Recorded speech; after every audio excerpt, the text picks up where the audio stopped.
Hello प्यारे बच्चों, कैसे हैं आप लोग जो भी टॉपिक पढ़ रहे हैं बहुत इंपॉर्टेंट है, इसलिए सीरियसली पढ़ाई कीजिएगा। और अगर नहीं समझ में आता है तो क्वेश्चन कीजिएगा, उसका जवाब दिया जाएगा। और आप लोग पढ़ रहे थे जो बहुत इंपॉर्टेंट टॉपिक, जिसमें आप लोगों ने कल काफ़ी मैंने छोटा बनाया था क्लास, क्योंकि उसमें बहुत सारे पॉइंट ऐसे थे जो शायद आपको कन्फ्यूज़ कर सकते थे। लेकिन मुझे लगता है आसानी से समझ में आया होगा, क्योंकि उसमें मैंने डायग्राम बना करके समझाया था। तो जो बचे हुए पॉइंट्स हैं, चलिए आज डिस्कस करते हैं उनको। और जो आपका बचा हुआ पॉइंट है उसमें है आपका कर, यानी कि टैक्स। टैक्स क्या है? ये एक अनिवार्य क्रिया है, यानी कि जो सरकार होती है, चाहे वो केंद्र सरकार हो या राज्य सरकार हो, वो अपने फेवर में जब भी जनता के ऊपर टैक्स लगाते हैं, चाहे उनके उद्योग धंधों पे लगाए, चाहे उनके घरों पे लगाए या उनके अपने इनकम पर लगाए, तो उसे टैक्स कहते हैं। और एक बाध्यकारी प्रक्रिया, यानी कि लोगों को इसको करना ही पड़ता है। साथ ही एक अनैच्छिक क्रिया है, जिसे करने के लिए लोग बाध्यकारी हो गए, यानी कि उसमें उनकी कोई इच्छा वगैरह जो है वो मायने नहीं रखती है, वो करना उनके लिए जरूरी होता है। वही है बच्चों, यहाँ पे कर या टैक्स एक प्रकार का अनिवार्य भुगतान है जो कर आधार से संबंधित व्यक्ति या समूह द्वारा सरकार को बिना किसी प्रतिफल के देना होता है, यानी कि जिसके बदले में उन्हें कोई फल नहीं मिलता है, लेकिन फिर भी उन्हें सरकार को ये देना ही पड़ता है। इसलिए ये क्या इम्पोर्टेंट है। यह एक अनैच्छिक शुल्क है जिसे सरकार की गतिविधियों को संचालित करने के लिए स्थानीय, क्षेत्रीय एवं राष्ट्रीय सरकार द्वारा लागू किया जाता है। यानी कि इसे क्यों लागू किया जाता है? ताकि जो सरकार है वो अपने कार्य को पूरा कर सके। चूंकि सरकार का इनकम का जो स्रोत है वो कर, टैक्स, यही सारी चीजें होती हैं, इसलिए सरकार इसको लगाती है। क्योंकि जब जो हमारी सरकार है उसके पास ये सारे पैसे पहुंचते हैं, राजकोष में धन इकट्ठा होता है, तो वो सभी लोगों की जरूरतों में जो है जरूरतों को ध्यान में रखते हुए बहुत सारे कल्याणकारी वर्क करता है। और इन सारे वर्क के लिए उसे पैसे की जरूरत होती है, और वो पैसा वो हमें से प्राप्त करता है, यानी कि हमारे भिन्न भिन्न कार्यों से जो हमें फायदा मिलता है उसका एक छोटा हिस्सा सरकार ले लेती है और उसे अपने पास रखती है। और आगे चल करके उसे जिस तरह की जरूरत महसूस होती है, उन सारे मदों में सरकार पैसे को खर्च करती है। और ये स्थानीय स्तर पे स्थानीय सरकार लेती है, राज्य स्तर पर राज्य सरकार लेती है, केंद्र स्तर पर केंद्र सरकार लेती है। और ये सारे सरकारें हमारे लिए काम करने के लिए इस तरह का कार्य करती हैं। तो ये है आपका कर। कर दो प्रकार का होता है, एक प्रत्यक्ष, एक अप्रत्यक्ष। इसके पहले ही मैंने आपको प्रत्यक्ष कर कौन कौन से हैं बताया था, अप्रत्यक्ष कर कौन कौन से हैं, ये सारी चीजें मैंने बताई थी आप लोगों को। जिसमें आप देखेंगे जो आपका प्रत्यक्ष कर है ये क्या होता है, यानी कि प्रत्यक्ष कर का मतलब होता है कि ऐसा व्यक्ति जो मतलब यानी कि ये डायरेक्ट होता है, जो भी व्यक्ति कमाता है, जो उसकी संपत्ति है, चाहे वो व्यापार हो, चाहे वो उसका जॉब हो या कोई कंपनी खोल के रखा हो, यानी कि अगर कोई व्यक्ति जो व्यक्तिगत रूप से कोई काम करके पैसे कमाता है और उस व्यक्ति के ऊपर उस कर का भार, करापात और कराघात दोनों होता है, यानी कि जिसके ऊपर वो लगता है उसी को पे करना होता है, इसी को कहते हैं प्रत्यक्ष कर। यानी कि ये इस कर का भार किसी और पर नहीं डाल सकता, जिसके ऊपर ये लगाया जाएगा उसे ही वो कर पे करने होते हैं, इसी को प्रत्यक्ष कर कहते हैं। और अप्रत्यक्ष कर में व्यक्ति उस कर को दूसरे के ऊपर टाल देता है। तो प्रत्यक्ष कर में हम जो देख रहे हैं ये है व्यक्तिगत आय कर, यानी कि व्यक्तिगत जो आय कर होता है उस पर जो कर लगता है उन विभिन्न स्रोतों पर लगाया जाता है, जिससे विभिन्न व्यक्तियों की आय को मतलब जो है प्राप्त करते हैं, यानी कि विभिन्न स्रोतों से प्राप्त होने वाले आय जो व्यक्ति प्राप्त करते हैं उन पर लगाया जाता है। और ये जो कराघात आप देखेंगे, जो कराघात और करापात दोनों किसके ऊपर होगा? एक मात्र व्यक्ति के ऊपर होगा। यहाँ पे आप देखेंगे और क्या क्या है, जैसे वेतन पर, व्यापार पर, व्यवसाय से जो भी आय प्राप्त होगा, अगर कोई व्यक्ति वेतनभोगी है वो व्यापार करता है, कोई व्यवसाय करता है, उससे उसको जो भी इनकम प्राप्त होगा उस पर जो कर लगाया जाएगा वो क्या होगा? व्यक्तिगत आय कर होगा। इंपॉर्टेंट बच्चों ध्यान रखिए।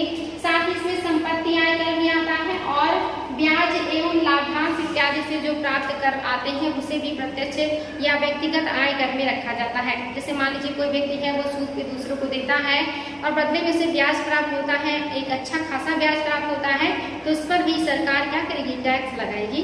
और ये सारे कर किसमें आएंगे? व्यक्तिगत आय कर में आएंगे। दूसरा है निगम कर। ये वर्तमान में सबसे ज्यादा रेवेन्यू सरकार को देता है, सबसे ज्यादा इनकम इसी कर से सरकार को होता है, जिसको निगम कर कहते हैं। और निगम कर में आप देखेंगे कि ये कंपनी लाभ कर भी ज़्यादातर कंपनियों पर लगाया जाता है और कंपनियों को एक अच्छा खासा आय प्राप्त होता है, जिससे उन्हें अच्छा खासा टैक्स के रूप में गवर्नमेंट को प्राप्त होता है। इसीलिए इसे कंपनी लाभ कर भी कहा जाता है। इम्पोर्टेंट है, कंपनी लाभ कर के नाम से इसे जाना जाता है। निगम कर केंद्र सरकार द्वारा आरोपित एवं एकत्र किया जाता है, यानी कि एग्जाम में आ सकता है कि निगम कर को कौन लगाता है और कौन एकत्र करता है, तो ये केंद्र सरकार करती है, वही लगाएगी भी और वही उसकी उगाही भी करेगी। साथ ही इसका विभाजन राज्यों के मध्य नहीं किया जाता। ये इम्पोर्टेंट है, जो एग्जाम में आ सकता है कि कौन से कर का विभाजन केंद्र सरकार राज्यों के मध्य नहीं करती, तो निगम कर का विभाजन नहीं करती। भारत में 1960-61 के पूर्व यानी कि पहले इसे सुपर टैक्स कहा जाता था।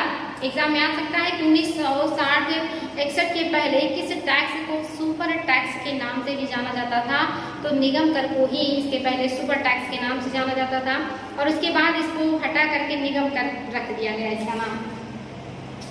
कंपनी अधिनियम 1956 के तहत पंजीकृत सार्वजनिक एवं निजी दोनों प्रकार के कंपनियों एवं निगमों पर ये टैक्स लगाए जाते हैं, यानी कि जितनी भी कंपनियां अधिनियम 1956 के तहत पंजीकृत होती हैं, चाहे वो निजी हो या सार्वजनिक हो, उनके द्वारा जो भी आय होगा, चाहे वो कंपनी हो या निगम हो, उस पर निगम कर लगाया जाता है और ये आय का सबसे बड़ा स्रोत है गवर्नमेंट के। नेक्स्ट है आपका संपत्ति कर।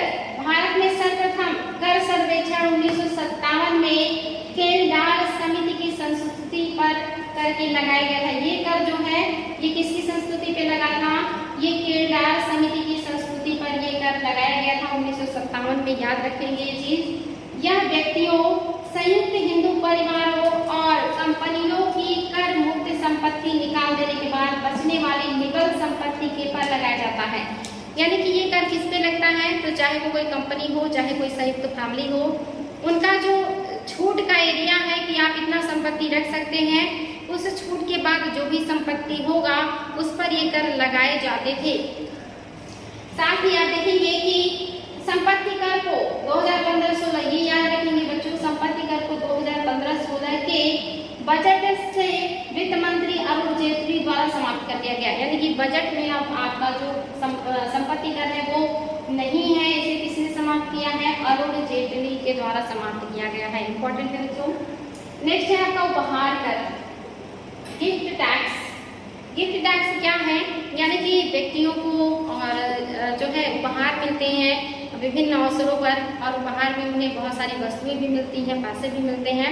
तो अगर किसी व्यक्ति को उपहार में 50,000 से ज़्यादा रुपए मिलते हैं तो उस 50,000 को उसकी इनकम में जोड़ दिया जाएगा और जोड़ने के बाद उस पर जितना परसेंट टैक्स बनेगा गवर्नमेंट का, गवर्नमेंट उतना परसेंट टैक्स उस व्यक्ति से ले लेगी। तो इसीलिए कहा जाता है कि अगर 50,000 से ज़्यादा किसी को जो है उपहार मिलता है तो वो टैक्स के दायरे में आ जाएगा। तो इसी को कहा जाता है उपहार कर।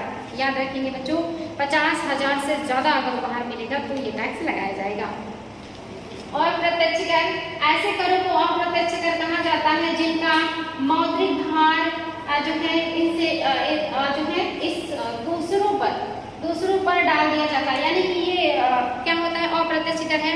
यहाँ पे प्रत्यक्ष नहीं कोई देता है, उस पर लगने वाला जो कर का भार है वो दूसरे पे डाल देता है, इसको कहते हैं अप्रत्यक्ष कर। इंपॉर्टेंट है बच्चों। अप्रत्यक्ष कर की स्थिति में कराघात किसी अन्य व्यक्ति पर और करापात किसी अन्य व्यक्ति पर पड़ता है। तो कराघात मीन्स होता है कि किसी व्यक्ति के ऊपर जब कर का, जिस व्यक्ति के ऊपर कर का भार पड़ता है उसे कहते हैं कराघात। लेकिन वो पहला व्यक्ति है जिस पर पड़ेगा, जब यानी कि जब पहली बार किसी के ऊपर कर का भार पड़ेगा तो उसे कहेंगे कराघात। लेकिन वो व्यक्ति क्या करेगा?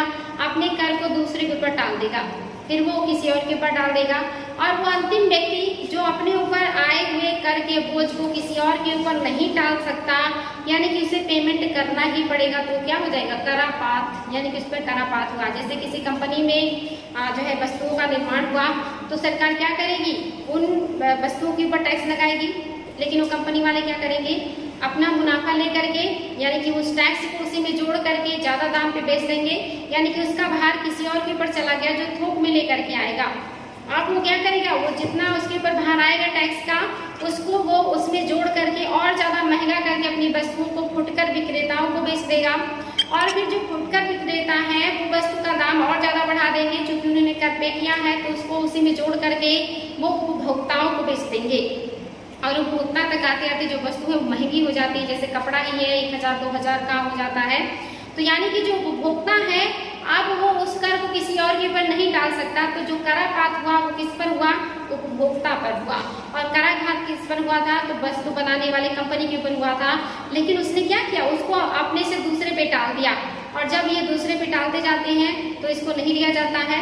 यानी कि पहला व्यक्ति जिस पर लगेगा वो उस पे होगा कराघात, और लास्ट व्यक्ति जो उसको पे करेगा और दूसरे के ऊपर नहीं डाल सकता उसको कहते हैं करापात। तो एग्जाम में आ सकता है कि कराघात किस पे होगा, करापात किस पे होगा? कराघात प्रथम व्यक्ति पे होगा, जो सबसे पहला व्यक्ति जिस पे टैक्स लगाया जाएगा, लेकिन वो दूसरे पर डाल देगा। और करापात कौन होगा? तो जो सबसे लास्ट व्यक्ति होगा, जो उपभोक्ता होगा, जो अपने कर के भार को किसी और के ऊपर नहीं डाल सकता, ये होता है करापात। तो ये अंतर है कराघात और करापात में। यानी कि अगर इनकम टैक्स है तो कराघात और करापात एक ही व्यक्ति के ऊपर आएगा, लगेगा भी उसी के ऊपर और पे भी उसी को करना पड़ेगा। लेकिन इनडायरेक्ट टैक्स में कराघात और करापात अलग अलग व्यक्तियों के ऊपर होता है। ये डिफरेंसेस है बच्चों। तो अब आप लोगों को कराघात और करापात में प्रॉब्लम नहीं होना चाहिए। जैसे उत्पाद कर, मैंने बताया कोई चीज को उत्पादन करेगा तो उत्पादन के बाद वो जैसे जैसे आगे बढ़ेगा वो लोग अपना कर डालते जाएंगे। इसके अलावा सीमा शुल्क, सीमा शुल्क में भी ऐसे ही होता है, वहां पर भी बड़े स्तर से लेकर के छोटे स्तर तक चले जाते हैं लोग। और सेवा कर, इसके अलावा मनोरंजन कर, बिक्री कर, स्टाम्प शुल्क, ये सारे क्या है? अप्रत्यक्ष कर है। यानी कि इनडायरेक्ट वे में लास्ट का जो उपभोक्ता होगा उसी के ऊपर जा करके इसका करापात होता है। मूल्य वर्धित कर, जिसको वैल्यू एडेड टैक्स कहते हैं, जिसको वैट कहते हैं। वैट आप लोग एग्जाम में देखते होंगे। यह एक अप्रत्यक्ष कर है। एग्जाम में आता है कि वैट कैसा कर है, प्रत्यक्ष या अप्रत्यक्ष? तो सबसे पहले आपको पता हो कि ये अप्रत्यक्ष कर है, और जो उत्पादन से लेकर बिक्री के प्रत्येक चरण पर होने वाले मूल्य संवर्धन पर चुकाया जाता है। यानी कि ये उत्पादन से लेकर के बिक्री तक, जैसे उत्पादन जिसने किया उस पर लगा, फिर उसने किसी और पे डाल दिया, यानी कि उसने भी बैठ दिया, लेकिन उसने महंगा करके सामान बेचा तो दूसरे व्यक्ति के ऊपर उसका आभार गया, और उसने फिर और भी ज्यादा महंगा करके बेचा तो किसी और पे। यानी कि जितनी बार किसी वस्तु के मूल्य में वृद्धि होगा, यानी कि उतनी बार उस पर बैट लग रहा है। बैट बार बार लगता है उत्पादन से लेकर के बिक्री करने तक। इसीलिए वस्तुएं महंगी होती चली जाती थी, और इस कर को लोग जो है विरोध करते थे कि ये हर स्टेप पे लगता है और ये जो है वस्तु को महंगा कर देता है। हालांकि अब ये जीएसटी के अंतर्गत आ गया है। जीएसटी एक बहुत ब्रॉड एरिया रखता है अप्रत्यक्ष कर का, जिसमें आपका वैल्यू एडेड टैक्स भी आ गया है। इसमें आता है कि उत्पादन से लेकर के बिक्री के प्रत्येक चरण पर लगने वाले टैक्स को क्या कहते हैं, या वो कौन सा टैक्स है? तो ये आपका वैट है। ये इंपॉर्टेंट है। ये क्या करता है? मूल्य वर्धन करता है, मूल्य संवर्धन, यानी कि मूल्य को बढ़ाने का काम करता है। यह राज्य सरकार का विषय है। ये भी याद होना चाहिए कि जो वैट है इनडायरेक्ट टैक्स है, और ये राज्य सरकार का विषय है। 1 अप्रैल 2003 में हरियाणा ने वैट को सर्वप्रथम लागू किया था। यानी कि वैट को लागू करने वाला पहला जो राज्य था वो हरियाणा था। 1 अप्रैल 2003 से ये प्रभावी हुआ था, और उसी समय लागू कर दिया था हरियाणा ने। और सबसे लास्ट में लागू करने वाला आपका उत्तर प्रदेश है, जिसने लागू किया 1 जनवरी 2008 को। तो भी ध्यान देंगे, सबसे पहले हरियाणा ने लागू किया जब ये 1 अप्रैल 2003 में आया, और सबसे लास्ट में यूपी ने लागू किया जब ये 1 जनवरी 2008 का टाइम पीरियड चल रहा था। ध्यान देंगे बच्चों ये तथ्य। नेक्स्ट है आपका वस्तु एवं सेवा कर, गुड्स एंड सर्विसेज टैक्स, जिसको जीएसटी कहते हैं। जीएसटी को 1 जुलाई 2017 से लागू किया गया है। ये एग्जाम में आता है कि किस जो है डेट को जीएसटी लागू हुआ था। तो आपका ये 1 जुलाई 2017 से लागू हुआ है। बच्चों ध्यान देंगे, बहुत ब्रॉड एरिया रखता है। इसमें बहुत सारे करों को इंक्लूड किया गया है, इसे अप्रत्यक्ष कर कहते हैं। इसके आगे है आप लोगों का, यह एक व्यापक अप्रत्यक्ष कर है जिसे केंद्र एवं राज्य सरकारों द्वारा उद्ग्रहित एवं संकलित किया जाने वाला वस्तु एवं सेवा कर है। यानी कि बहुत ही ब्रॉड एरिया रखता है, जिसको क्या करता है? केंद्र एवं राज्य सरकारों द्वारा उद्ग्रहित और जो है एकत्रित किया जाता है, यानी कि लगाया जाता है और वसूल किया जाता है। और ये वस्तु और सेवाओं पर लगने वाला जो है टैक्स है जीएसटी। इसको केंद्र सरकार भी लगाएगी और इसको राज्य सरकार भी लगाएगी। केंद्र सरकार लगाएगी तो सीएसटी और राज्य सरकार लगाएगी तो एसजीएसटी। इंपॉर्टेंट है बच्चों। यहाँ पे आप देखेंगे कि यहाँ पे लगभग 17 केंद्र और राज्य के कर और 23 जो है उपकर, इनको मिला करके जीएसटी बनाया गया है। जीएसटी में 17 का और आपका लगभग 23 उपकर है जिनको मिला करके जीएसटी बना है। इतने सारे करों और उपकरों को मिला करके जीएसटी का निर्माण किया गया है। केंद्र सरकार द्वारा लगाए गए एवं संग्रह किए जाने वाले कर जो कि जीएसटी के अंतर्गत आते हैं या जिनको जीएसटी ने प्रतिस्थापित कर दिया है, ऐसे कर जो केंद्र सरकार द्वारा लगाए जाते हैं, ये वो टैक्स है जिन्हें अब जीएसटी के अंतर्गत शामिल कर दिया गया है।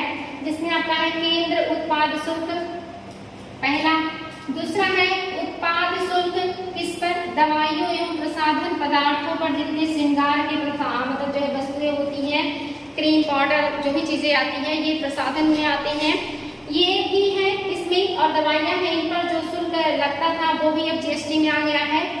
और इसके अतिरिक्त उत्पाद शुल्क जो विशेष महत्व की वस्तुओं के ऊपर लगाया जाता था, विशेष महत्व की वस्तुओं पर जो अतिरिक्त उत्पाद शुल्क लगते थे वो भी अब आपका जीएसटी के अंतर्गत आ गया है। इसके साथ ही अतिरिक्त उत्पाद शुल्क जो कपड़े और कपड़ों की वस्तुओं पर लगते थे वो भी जीएसटी के अंतर्गत आ गए हैं। ये सब केंद्र सरकार के विषय थे। इसके अलावा अतिरिक्त सीमा शुल्क, इसको भी जीएसटी में ले लिया गया है। इसके अलावा अतिरिक्त विशेष सीमा शुल्क, इसको भी जीएसटी में ले लिया गया है। साथ ही आप देखेंगे सेवा कर जो है ये भी जीएसटी के अंतर्गत आ गया है। ये सारे जो है केंद्र सरकार के थे जो अब जीएसटी में आ गए हैं। इसके अलावा राज्य कर जिन्हें जीएसटी ने प्रतिस्थापित कर दिया है, जिसकी जगह पे अब जीएसटी आ गया है, जिसमें आप देखेंगे राज्य वैट है, वैट भी आ गया है। इसके अलावा प्रवेश कर और इसके अलावा क्रय कर, इसके अलावा आपका केंद्रीय बिक्री कर, ये सारे कर जो राज्यों के अंतर्गत थे ये सब जीएसटी में आ गए हैं। साथ ही मनोरंजन कर, विलासिता कर, जो विज्ञापनों पर कर होता है, और लॉटरी, सट्टेबाजी और जुए से प्राप्त कर, ये सारे कर जो है अब आपके जीएसटी में आ गए हैं। इम्पोर्टेंट है, ये सारे राज्य सरकार के अंतर्गत आते थे लेकिन अब ये सब जीएसटी में आ गए हैं या सीजीएसटी में आ गए, यानी कि इसको जो है एसजीएसटी में आ गए हैं, यानी कि state goods and services tax के अंतर्गत इन सारे टैक्स को ले लिया गया है। इसके अलावा आप देखेंगे यहाँ पे हेडिंग आपको दिख रहा है कर आश्रय एवं टैक्स हेवन। इसका क्या मतलब होता है, यानी कि ऐसा देश जहाँ पे जो कर में बहुत ज्यादा छूट मिलती है या कर लगता ही नहीं है, ऐसे देश को कहते हैं टैक्स हेवन देश, यानी कि स्वर्ग का या कहिए कि टैक्स के लिए स्वर्ग का देश, ऐसा देश जो टैक्स के लिए स्वर्ग का काम करे। जैसे आप देखते हैं मॉरिशस और इस तरह के जो देश होते हैं, वहाँ पर अगर कोई भी विदेशी कंपनी आकर के अपना स्थापना करती है तो उसके ऊपर कोई टैक्स नहीं लगता या इतना कम टैक्स लगता है कि इससे उनका जो फायदा होता है उस पर कोई इफेक्ट नहीं आता है। तो ऐसे देश को टैक्स हेवन देश या टैक्स हेवन कंट्री कहते हैं, जहाँ पर विदेशी जो निवेशक होते हैं उनके ऊपर टैक्स नहीं लगता या बहुत कम टैक्स लगता है।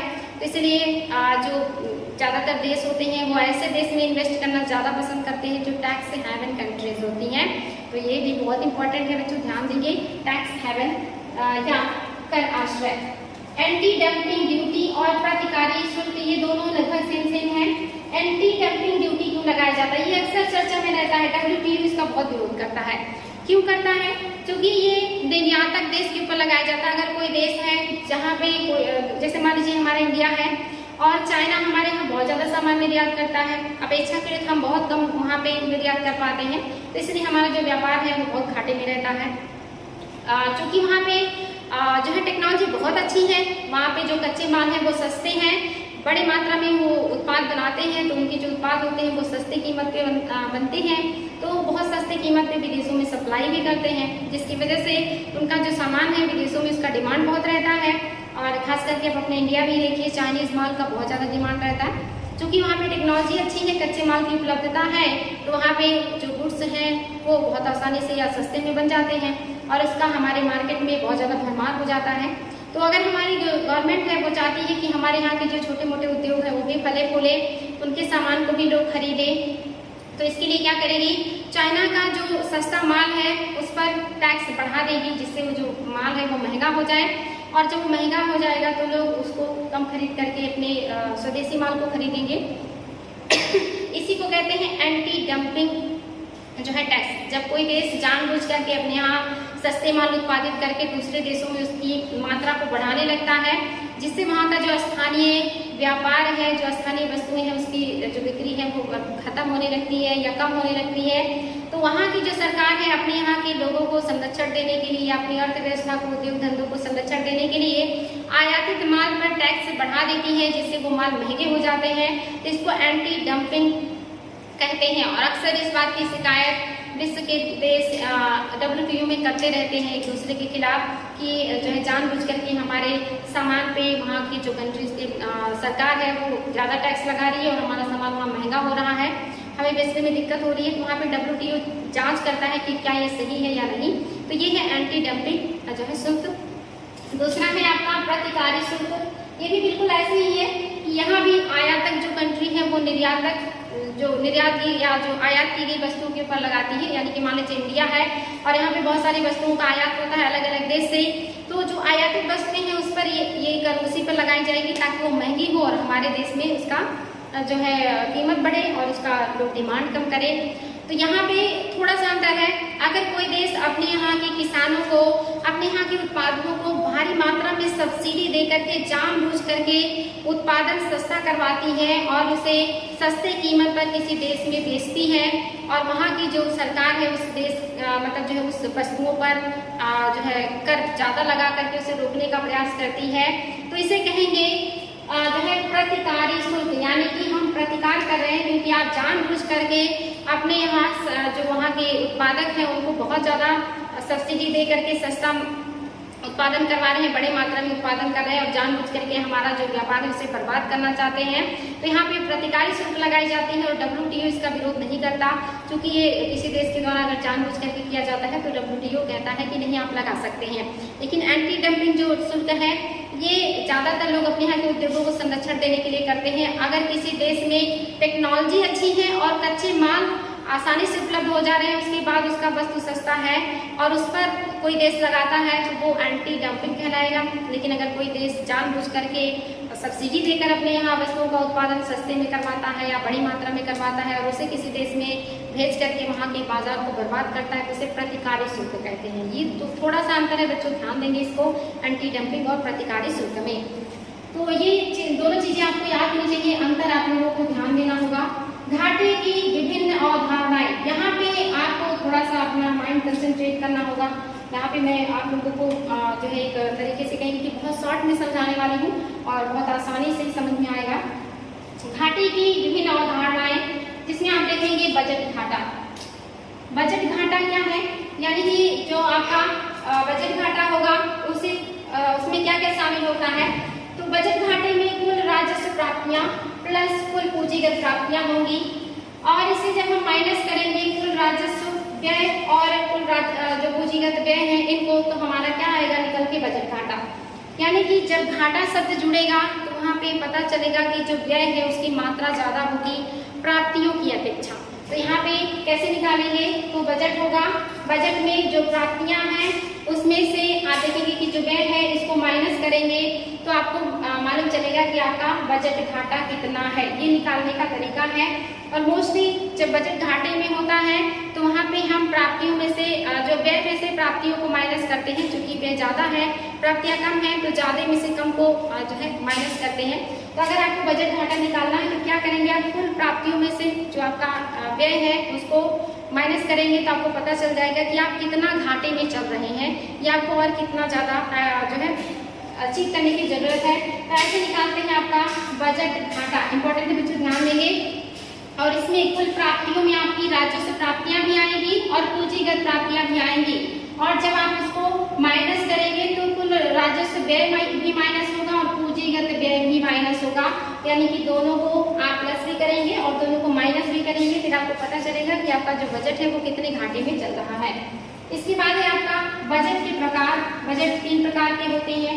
एक तो संतुलित बजट, यानी कि वो बजट जो बैलेंसिंग हो, जहाँ पे ना घाटा हो ना नुकसान हो। यानी कि जो है बजट में जब जो आपकी प्राप्तियां हैं और आपका जो व्यय है दोनों बराबर हो जाए तो इसको क्या कहेंगे? संतुलित बजट। यानी कि बजट में संतुलन है, उसमें डिसबैलेंस नहीं है। लेकिन अगर आपकी प्राप्तियां जो हैं वो ज्यादा है और घाटा कम है तो इसका मतलब जो आपका बजट है वो फायदे का बजट है, घाटे का बजट नहीं है। आप जो है अच्छी स्थिति में हैं। लेकिन अगर यहाँ पे घाटे का बजट होगा तो वहाँ पे क्या होगा, आपका व्यय ज्यादा होगा और प्राप्तियां कम होंगी, तो उसे घाटे का बजट कहेंगे। वही यहाँ पे मैंने समझाया है कि ऐसा बजट जिसमें ना फायदा हो ना नुकसान हो, उसमें आपकी प्राप्तियां और व्यय दोनों बराबर होते हैं। लेकिन बचत का बजट कब होगा, जब आपकी प्राप्तियां अधिक होंगी। सिंबल देखिए इधर को है, यानी कि हमारी प्राप्तियां ज्यादा हैं, अपेक्षाकृत व्यय से व्यय कम है, तो ये बचत का बजट है। घाटे का बजट कब होगा, जब हमारी जो प्राप्तियां हैं वो कम होंगी और हमारा जो व्यय है वो अधिक होगा, तो ये घाटे का जो है बजट होगा। तो इंपॉर्टेंट है बच्चे, ये 3 प्रकार के बजट होते हैं। इसमें आप देख रहे हैं राजस्व घाटा। राजस्व घाटा क्या है, तो राजस्व घाटा किसे कहेंगे, जब राजस्व व्यय माइनस राजस्व प्राप्तियां और होंगी तो क्या हो जाएगा, आपका राजस्व घाटा निकल के आएगा। आपको राजस्व घाटा निकालना है तो राजस्व व्यय में से माइनस किसे करेंगे, राजस्व प्राप्तियों को। क्योंकि घाटे में है इसका मतलब व्यय ज्यादा हुआ है, तो व्यय में से किसे माइनस करेंगे, प्राप्तियों को, तो आपका राजस्व घाटा निकल करके आ जाएगा।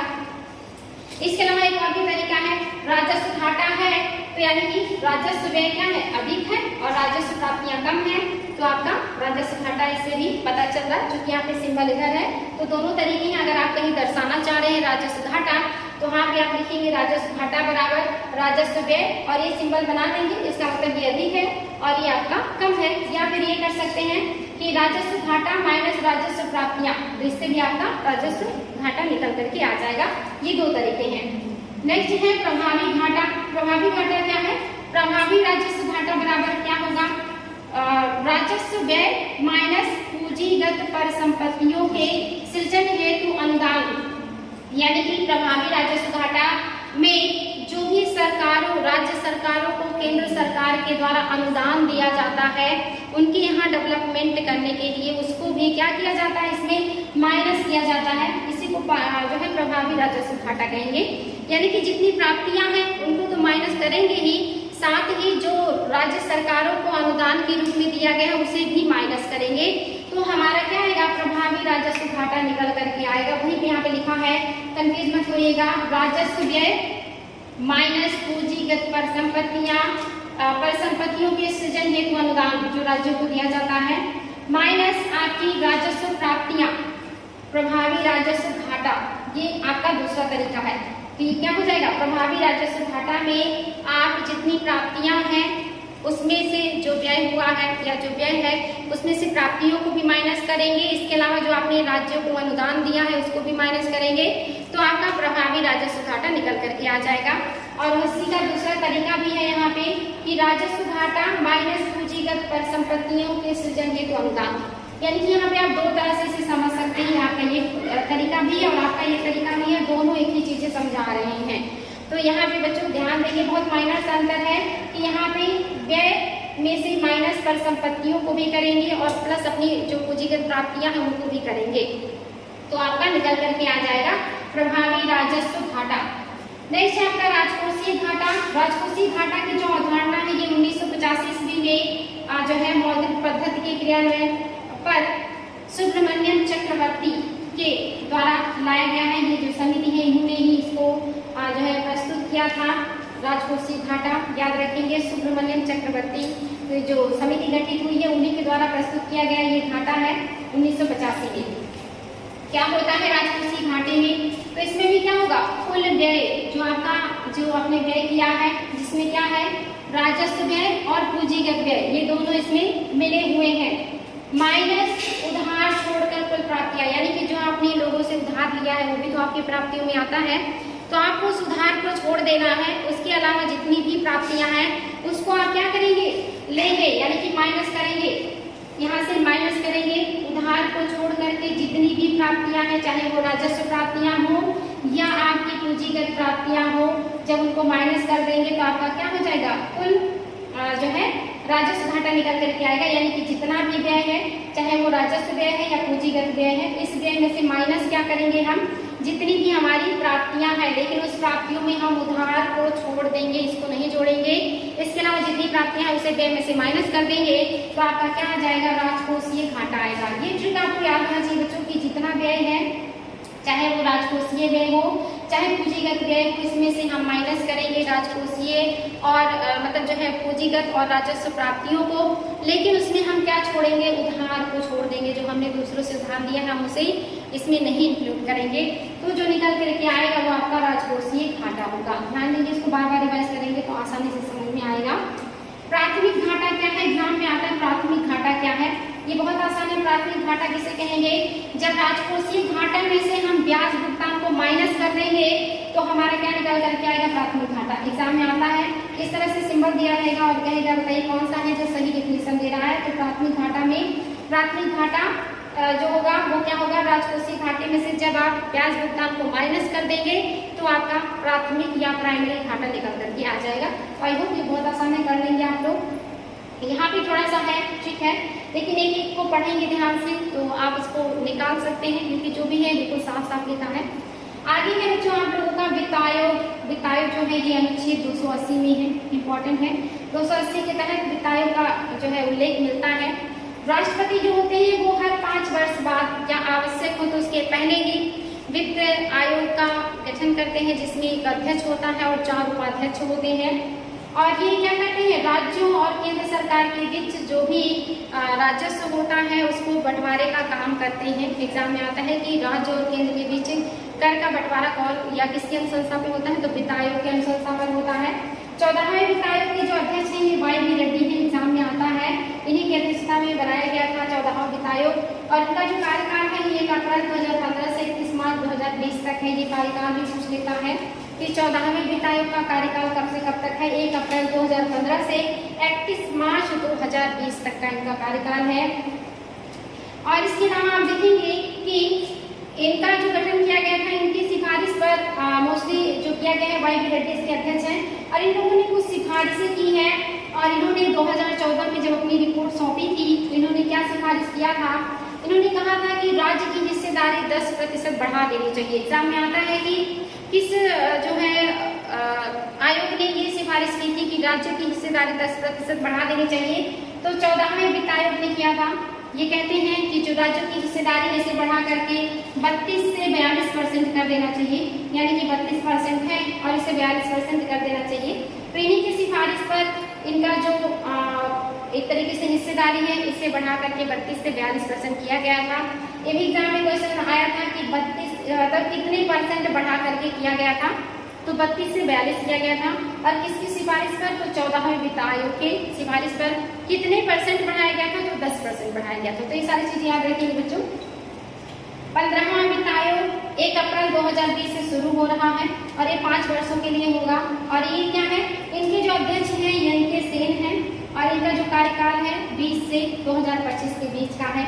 और इनकी सिफारिश मतलब इनसे जो है राज्य शिकायत करने लगते हैं कि यहाँ पे आपने हमारे जो हिस्सेदारी है वो केंद्र सरकार के उसमें बढ़ा तो दिया है, लेकिन केंद्र सरकार ने कहा कि जो भी हम योजनाएं राज्य सरकारों के बीच लाते थे उसमें जो हम मदद करते थे अब हम वो मदद नहीं करेंगे, क्योंकि जो राज्य हैं ये ज़्यादा हिस्सेदारी मांग रहे हैं तो हम उसमें मदद नहीं करेंगे। तो राज्य फिर विरोध करने लगे कि इससे हमें फ़ायदा क्या है, आप हमें 10% बढ़ा रहे हैं हिस्सेदारी, दूसरी तरफ योजनाओं में अपने हाथ खींच रहे हैं। तो पहले वाले ही ठीक था योजना की, कम से कम आप वहाँ पे दूसरी तरह से मदद तो करते थे। तो यहाँ पे फिर लोग विरोध करने लगते हैं और कहते हैं कि पहले वाला ही ठीक था 32% वाला। तो अब यहाँ पे आप देखेंगे कि 2025 तक क्या निष्कर्ष निकल करके आता है। तो आज के लिए इतना ही रहने देते बच्चों, बहुत सारा पॉइंट है, इसको बार बार देखिएगा ताकि क्लियर हो जाए। Thank you.